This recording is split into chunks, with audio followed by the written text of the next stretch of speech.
Well, I think just the scope of what we're doing in the categories and the marketplace that we're doing them in, we're still very, very small. And I think we still have huge growth potential.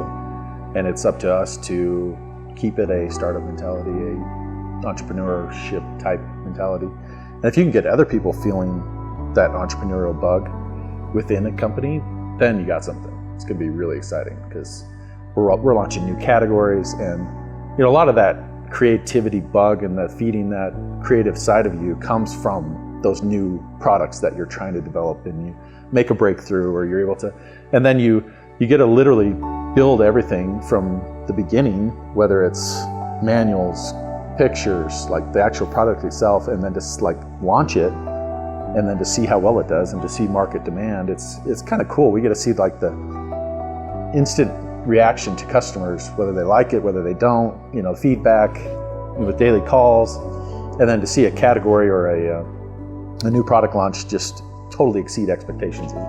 That's kind of the essence of entrepreneurship right there.